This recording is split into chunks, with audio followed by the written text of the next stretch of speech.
আচ্ছা, এখন আমি মেন যে স্টোরিটা ডিসকাশন করব, মেন স্টোরিটাকে দুটো পার্টে ডিসকাশন করব। ফার্স্ট পার্টটা কি না, আমি বলেছি যে দ্য বয় হিরো বা দ্য অথর, সে তার আঙ্কেল এবং আন্টের সঙ্গে নর্থ রিচমন্ড স্ট্রিটে বাস করে। সেই স্ট্রিটের একটা ডেসক্রিপশান দেয়া আছে, প্লাস ওই বয় হিরো এবং আরও অন্যান্য বালকদের সঙ্গে যে খেলা করতো তার একটা ডেসক্রিপশান আছে। এটা ফার্স্ট পার্ট। তারপর নেক্সট পার্টটা হচ্ছে ওই বয় হিরোর সঙ্গে মাঙ্গান সিস্টারের দেখা এবং তার মধ্যে যে রোমান্টিক ফিলিংস, অ্যারাবিতে যাওয়া, তারপর সেখান থেকে ফিরে আসা। এই দুটো পার্টে ডিসকাশান করব আমি। সো প্রথম পার্টটা কি, the author and the North Richmond Street. আমরা দেখতে পাচ্ছি North Richmond Street was a quiet street, মানে নর্থ রিচমন্ড স্ট্রিটটা হচ্ছে খুবই শান্ত একটা জায়গা, except at the hour when the Christian Brothers school set the boys free. তোমরা একটা লাইন পাবে টেক্সটে যে ওই স্ট্রিটে একটা ক্রিশ্চিয়ান ব্রাদার্স বলে একটা স্কুল ছিল। ওই স্কুলটা যখন ছাত্রদের ছুটি দিত একমাত্র তখনই ওই প্লেসটা জয়াস হয়ে উঠতো, কোলাহলপূর্ণ হয়ে উঠতো। বাকি সবসময় কিন্তু মানে শান্ত থাকতো রাস্তাটা।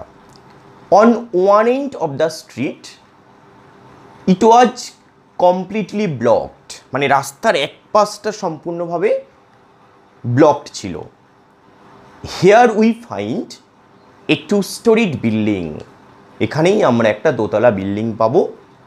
In this building the boy hero lived with his uncle and aunt. এই বিল্ডিংয়েই বয় হিরো তার আঙ্কেল এবং আন্টের সঙ্গে বাস করত। এই বিল্ডিংয়ের কিছু ডেসক্রিপশান দেয়া আছে। এই বিল্ডিংয়ে একজন ফর্মার, একজন টেনেন্ট বাস করত, তার কিছু ডেসক্রিপশান দেয়া আছে। কি বলা হচ্ছে, the former tenant of the house was a priest, মানে তিনি একজন প্রিস্ট ছিলেন, এবং he was a very charitable priest, মানে খুবই মানে দানশীল। And before his death in a will he had donated all his money to a charitable একটা অর্গানাইজেশনকে সে দান করেছে, এবং all his furnitures to his sister, তার সমস্ত ফার্নিচার্সগুলো তার সিস্টারকে দিয়ে যায়। এবং ওই প্রিস্টের বা ওই টেনেন্টের মৃত্যু হয়েছে তাদের এই বাড়িতে। ওই টেনেন্ট কিছু বই পড়তো, যে বইগুলো হচ্ছে হিস্টোরিক্যাল অ্যাডভেঞ্চার বা রোমান্সকে নিয়ে লেখা। সেই বইগুলো লেখক পরবর্তীকালে খুঁজে পায় একটা রুমে, এবং তার মধ্যে লাস্ট বইটা লেখকের ভালো লেগেছিল। বইগুলোর নাম আমি বলতে পারছি না, তোমরা টেক্সটে হচ্ছে দেখে নিও, ঠিক আছে? এবার দেখো, তাদের এই বাড়ির পেছনে beside their house there was a wild garden, মানে একটা জঙ্গলযুক্ত একটা বাগান ছিল। ওই বাগানে একটা আপেল গাছ ছিল। এবং আমরা দেখব তাদের ওই বাড়ির পেছনে beside their house the boys played in a dark muddy lens, একটা অন্ধকারময় একটা কাদাযুক্ত লেনের মধ্যে খেলা করত ছেলেরা। তার মধ্যে এই লিটিল বয় বা বয় হিরো মাঙ্গানও খেলা করত। এবং খেলা করতে করতে when they saw the boy's uncle they remained hidden in the shadow, যখন তারা এই বয়ের আঙ্কেলকে দেখত তারা হচ্ছে অন্ধকারে বা ছায়ার মধ্যে লুকিয়ে যেত, যতক্ষণ না তার আঙ্কেল বাড়ির মধ্যে যেত।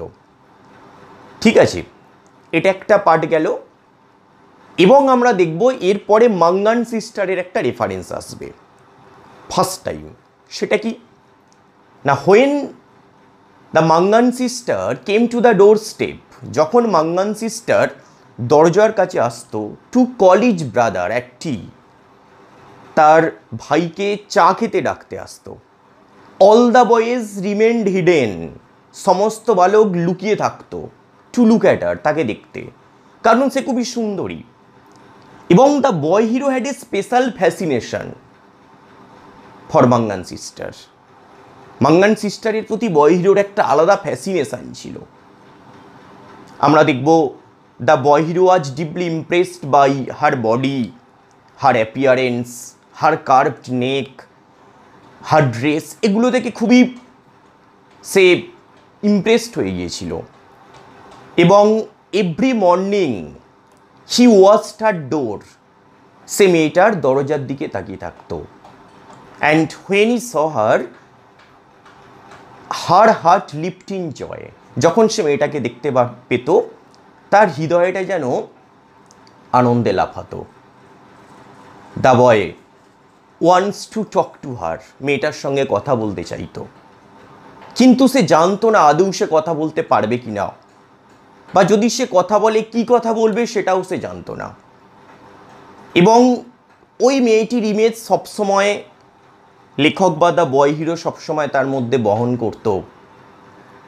এবং এমন এক একটা প্লেস যেগুলো হস্টাইল টু রোমান্সেস, মানে যেগুলো যে প্লেসগুলোতে রোমান্স করা যেত না, সেই প্লেসগুলোতেও আমরা দেখব মেয়েটার ইমেজ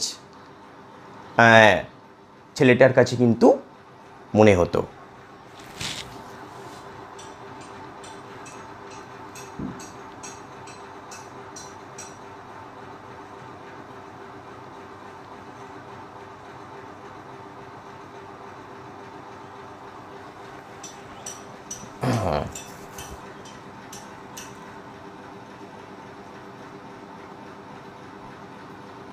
দ্য বয় হিরো সবসময় চাইতো যে মেয়েটার সঙ্গে কথা বলতে, but when the girl came near him he passed her, যখন মেয়েটা তার কাছাকাছি আসতো বয় হিরো কিন্তু তাকে ভয় পাশ কাটিয়ে চলে যেত।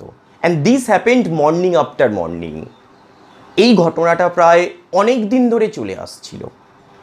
অ্যাট লাস্ট অবশেষে the girl spoke to the boy, মেয়েটা বালকটার সঙ্গে কথা বলল।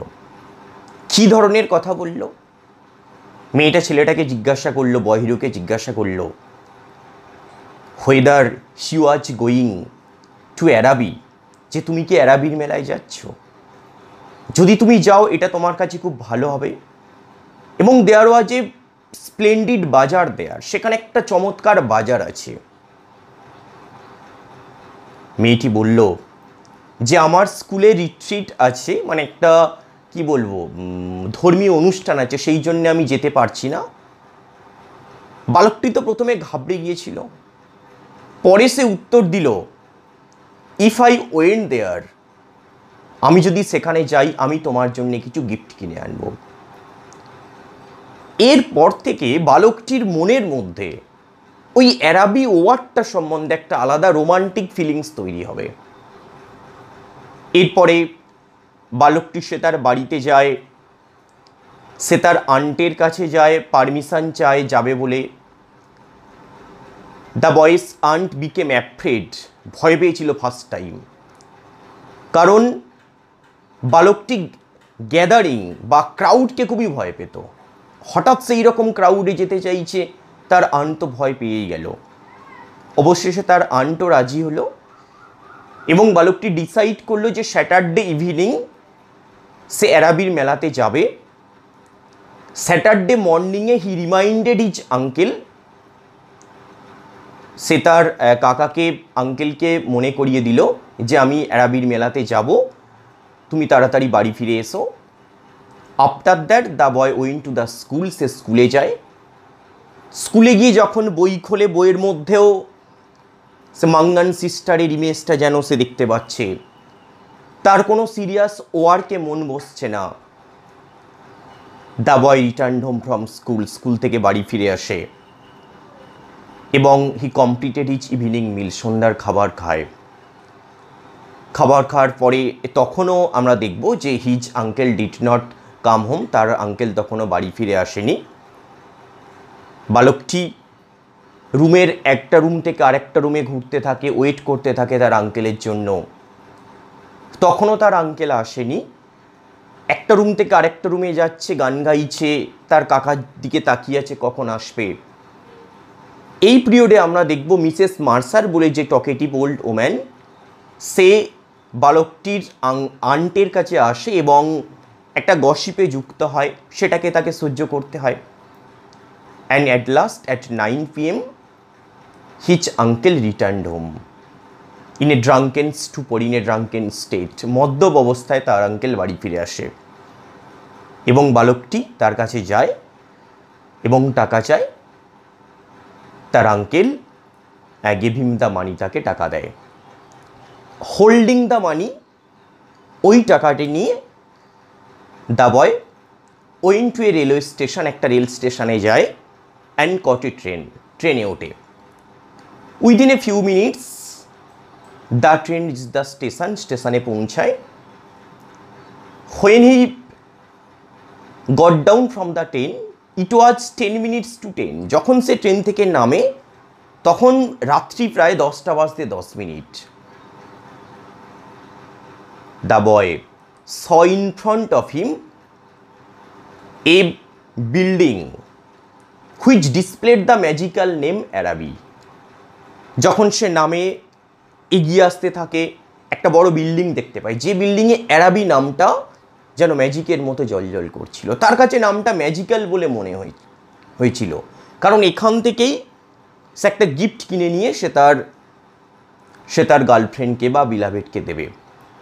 সো আমরা দেখব যখন সে এই প্লেসে এলো, almost all the stalls were closed, বেশিরভাগ দোকান বন্ধ হয়ে গেছে এবং বেশিরভাগ জায়গা কিন্তু মানে কভার্ড উইথ ডার্কনেস, অন্ধকারে ভরে গেছে। সো বালকটা কি করবে বুঝতে পারলো না, এদিক ওদিক ঘুরতে লাগলো। অবশেষে সে একটা স্টল দেখতে পেল, যেটা তখনও কিন্তু ওপেন ছিল। সে সেখানে যায়, কিছু পর্সিলেন ভেসেস বা চীনামাটির কিছু ওই ফুলের যে ফুলদানি সেগুলো দেখে, এবং কিছু গ্রেট জার্স ছিল, বড় বড় পাত্র ছিল। বালকটি ভাবলো এগুলো তার গার্লফ্রেন্ডের জন্য খুব ভালো গিফট হবে। সে যেই প্লেসে দাঁড়িয়েছিল সেই দোকানের ভেতরে একজন ইয়াং গার্ল ছিল, ইয়াং লেডি ছিল। সে বেরিয়ে এলো, এসে বালকটিকে জিজ্ঞাসা করলো যে তুমি কি কিছু কিনতে চাইছো? এবং ওই লেডির যে ভাষায় তাকে জিজ্ঞাসা করেছিল সেটা খুবই এনকারেজিং ছিল না, সেটা একটু ক্রিটিসাইজিং মতো ছিল। বালকটা ভাবলো হয়তো মেয়েটি বুঝতে পেরেছে যে আমার কাছে এত টাকা নেই, আমি খুব পুয়ার এবং এটা কেনার মতো আমার সামর্থ্য নেই, সেই জন্য আমাকে ক্রিটিসাইজ করছে। অবশেষে দ্য বয় রিপ্লাইড নো, উত্তর দিল না, আমি কিছু কিনতে চাই না। এটা বলার পরে আমরা দেখতে পাচ্ছি বালকটা একদম বিষণ্ণ মন। দ্য লাইটস ওয়ার অফ, লাইটগুলো অফ হয়ে গেল। The whole place was covered in darkness, পুরো জায়গাটা অন্ধকারে ভরে গেল। The boys left the place in anger and anguish, রাগে এবং ক্ষোভে ওই জায়গা ত্যাগ করল। আমরা দেখতে পাই his dream and quest for ideal had been lost. তার যে স্বপ্ন, কী স্বপ্ন না, সে মেলায় গিয়ে, অ্যারাবির মেলায় গিয়ে তার গার্লফ্রেন্ডের জন্য কিছু আনবে, এটাও নষ্ট হয়ে গেল।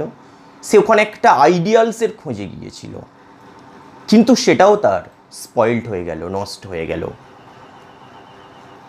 এই পর্যন্ত অ্যারাবি স্টোরিটা শেষ হয়। ঠিক আছে, তাহলে মোটামুটিভাবে স্টোরিটা তোমরা বুঝতে পারলে।